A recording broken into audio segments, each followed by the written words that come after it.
I run, yet he continues to follow me. I go inside the church and sit in a front bench near the nuns, yet he continues to wait for me.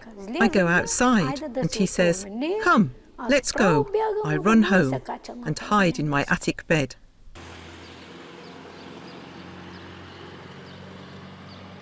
She dreamed to be a nun for as long as she can remember. Bońka Boduszka, the name she was born with, came into the world in General Nikolaevo in 1928. Her village belongs to an enclave of Catholic villages in southern Bulgaria, not far from the town of Plovdiv. Bońka's parents were farmers of limited means, with 4 children to raise. After finishing 4th grade at the local primary school, the children began working for other farmers in the area. They were devout, not unlike all the members of their close-knit community. However, they did not want to hear about their daughter entering holy orders. Misfortune had it that a young man from Plovdiv took a liking to Bońka. Try as she might to avoid him, he would follow her like a shadow. Hiding inside a church or escaping into her attic helped little, because the unyielding young man decided to seek help from the young lady's parents. He asked for her hand in marriage, and she to her horror learned that the proposal had been accepted, without anybody asking for her opinion. Everything was agreed on Shrove Tuesday. The wedding would take place at Easter. Bońka burst into tears. What to do, where to run, how to obtain money for a convent dowry. She finally decided to seek help from her bishop, Ivan Romanov. She told him that her heart was not into marriage, that she wanted to enter holy orders. But where would the dowry of 60,000 levs come from, especially as her parents were poor and could not afford to give her a single cent? Having heard her out, the bishop proposed that he would give her half of what she needed if she was prepared to work for the remaining amount. And that was when a miracle happened.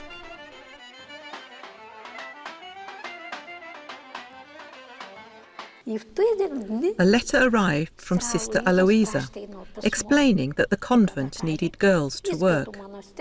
They would receive 5,000 levs, and that those who wanted to could stay in the convent.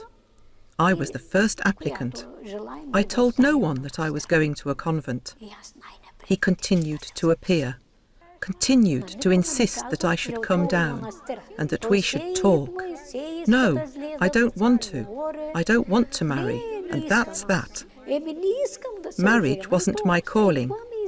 I ran away one morning, and that was how I became a nun. It was 1948.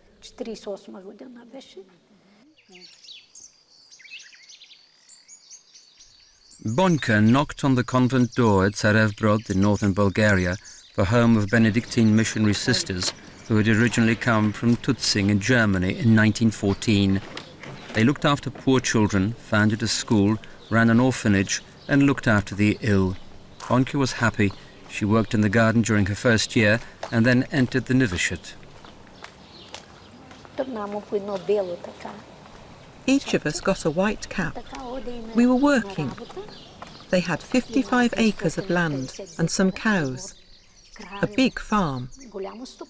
We worked with the people, harvest, everything by hand.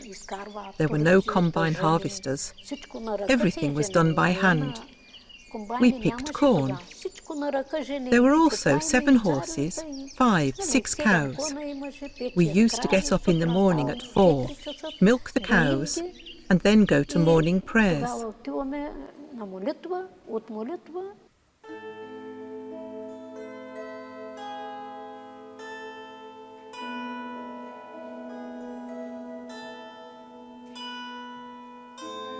One day I dreamt of Jesus.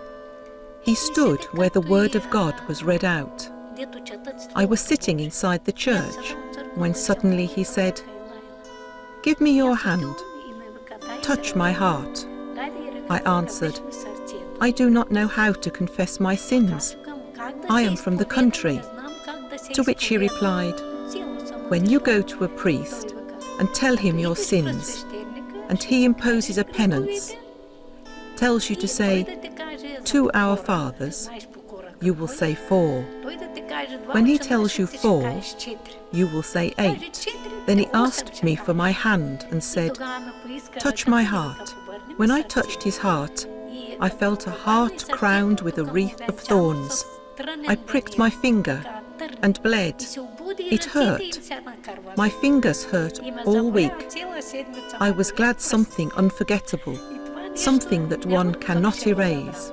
And so I dreamt. I was glad that God exists, that power exists, that eternity exists.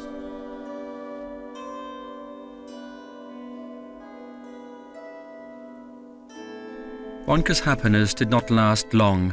Bulgaria's communists declared war on the Catholic Church in 1948 and, in the years that followed, organised a series of show trials accusing priests of being Vatican spies.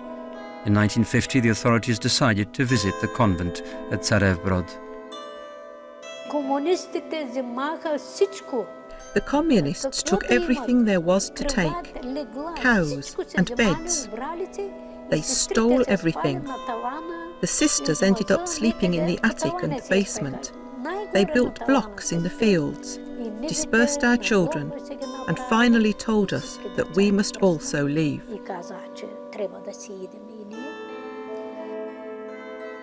The communists confiscated the sisters' farm and converted the convent building into a psychiatric hospital.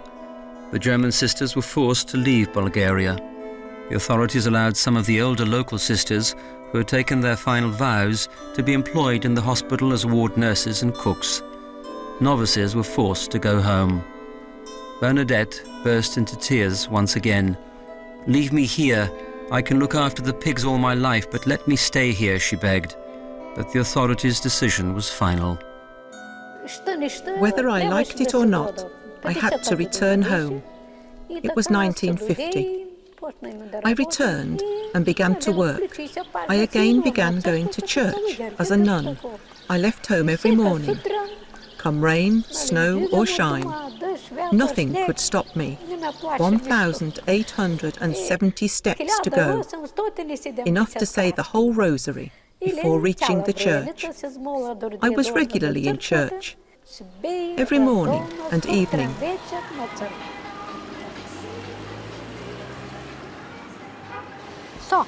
100. 1, 2, 3, 4, 5, 6. How are you? Healthy, I hope. Not healthy, but at least on my own 2 feet. Seeing you are neither in bed nor in a wheelchair. Oh, so many years. Did you know my son? Where are you going? Who are they? Some journalists. I don't really know. But where are you going? To church. They have heard about me, that I clean the nests, and they want something from me. They've nothing better to do. Indeed they don't. Bonka never ceased to consider herself a nun. She had no intention of getting married, which she somehow managed to explain to her parents. They finally had to reconcile themselves to her will. She worked as a servant for a couple of years, then in a military hospital. Finally, having completed a furrier's course, she made a living from making sheepskin coats. But above all else, she helped priests in the surrounding villages. She cleaned floors and ensured flowers stood before every holy image. Some considered her mad, but she didn't mind one little bit. What didn't I do? I cleaned the church on my own, baked the host for 20 years. Baking the host for so many villages was a big responsibility. Many people received Holy Communion, 1,000.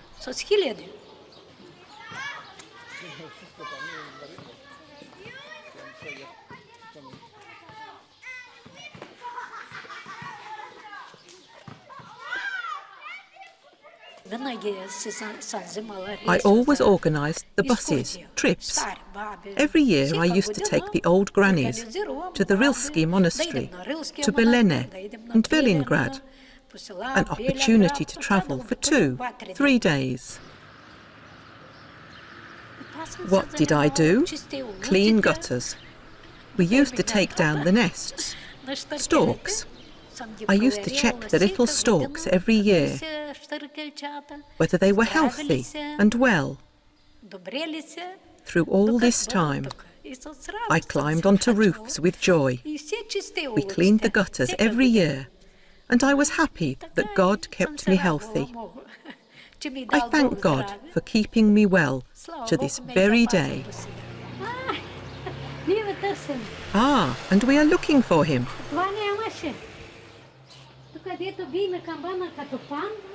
I fell once. The rope fell from above and my leg. That was when I broke my leg. I couldn't catch the rope to ring the bell on one leg. I used to come to ring the bell.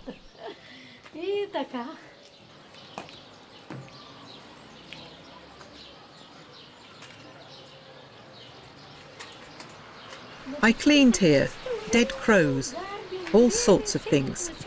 I was continuously cleaning.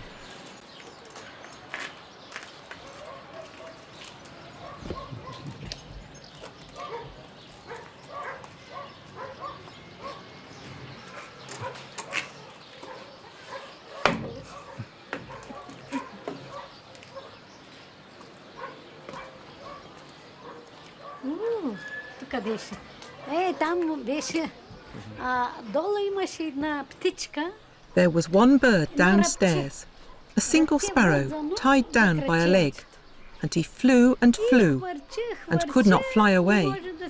People came and said, "Only Sister Bernadette can free him." So up I went, dressed in trousers, the two of us scampering on the roof.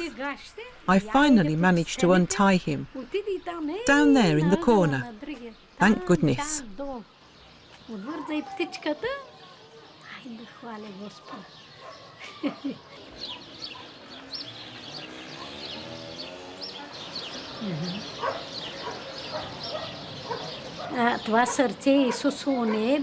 That heart of Jesus hasn't been here long. There was a different heart here, a plaster one, and the plaster would drip onto your hands. They have put up a new metal one. It's very nice. It feels as if he wants to embrace the world.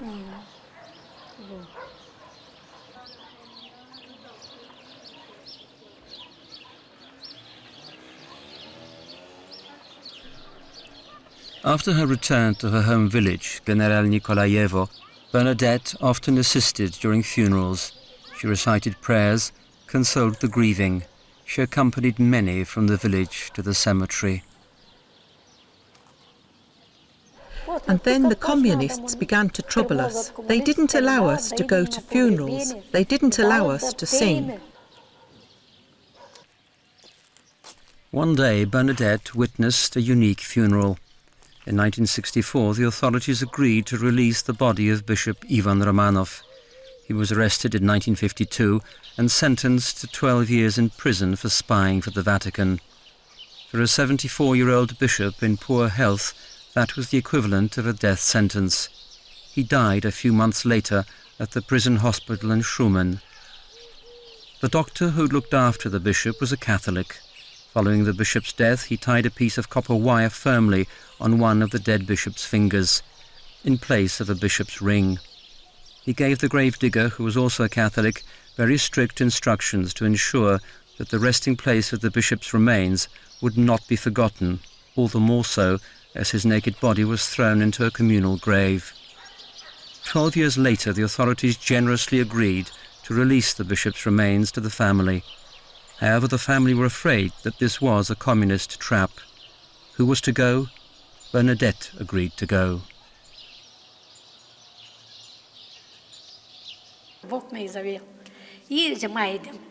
God guided me.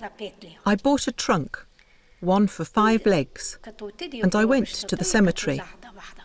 When they began the exhumation, the bones were damp, not dry, but kind of damp, as if greasy.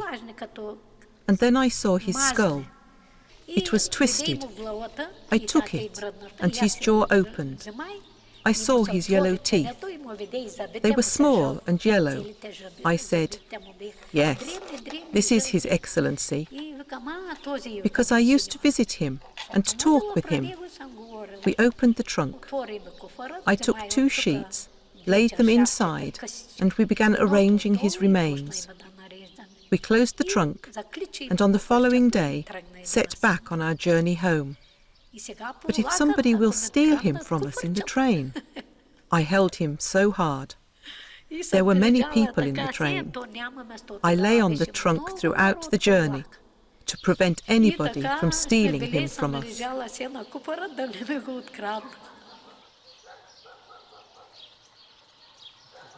Bernadette decided to bury the bishop in Plovdiv Cathedral, but then the diocesan administrator of the time took fright.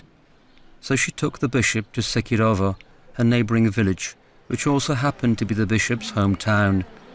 She stood the trunk right in front of the altar. Father Józef Bisztyjski, the parish priest who had a knack for things wooden, made a beautiful decorative case in which the bishop's bones were laid to rest. That was when the bells began to toll, and we went to the cemetery. Many people, priests, and we buried him in Sekirovo, and he remains there to this day. That is how it was.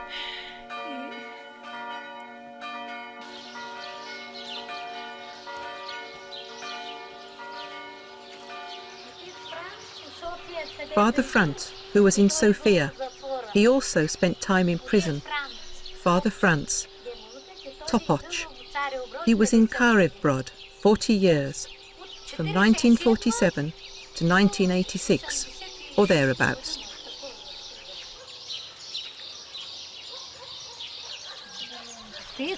I remember 60, 70 priests. That is how many there were in total. I noted them down in the convent on a card. It suddenly struck me that I should do so. I know them all by name. When I begin to say Our Father for each of them, there isn't enough rosary left. There were many priests.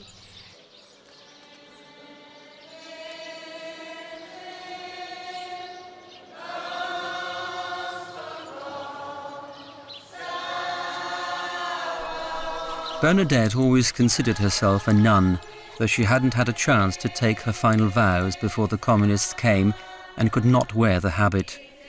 However, she always believed that she would one day be able to return to her convent. What can one say? Though the communists strained me, I nevertheless never ceased to lose hope that one day, if it was God's will, I would return there, and if not, I was always ready.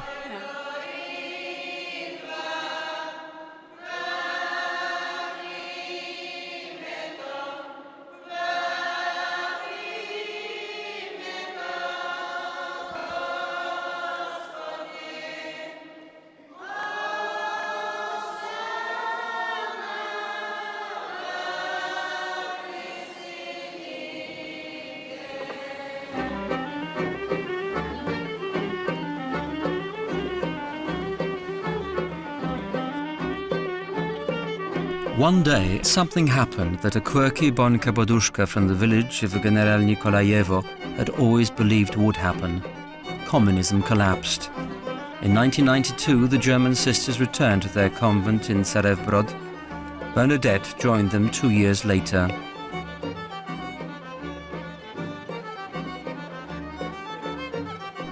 I was 55, 60-something, because I was born in 1928. And yes, I had to wait 50 years to return for God to allow me to go back there.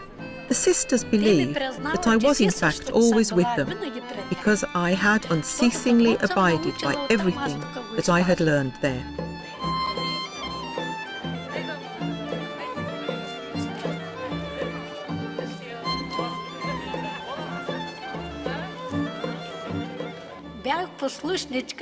I was a novice for 44 years.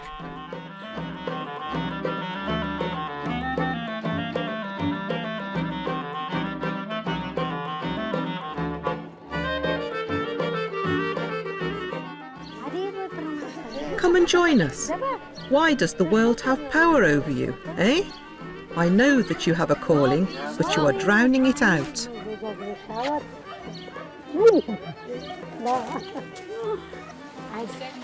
When I hear come, I immediately drop everything and go. Why do you hesitate? Where will you find your destiny? I am not hesitating. How old are you? You are no longer small, that you would have to listen to your mother or father. You are free here. Am I not right? No way. Where you decide, you go. It's God's calling. And seeing you have decided, you go, and nobody can stop you. Only God stands before you.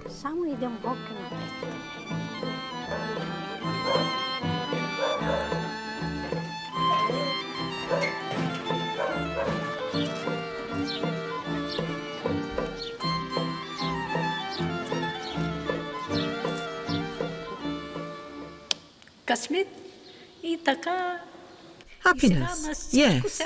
Everything in the garden now makes me happy. The fact that I work, that I am muddy. For the love of Jesus, when I bend over and look at the flowers, my God, how beautiful they are, those flowers. One cannot describe it.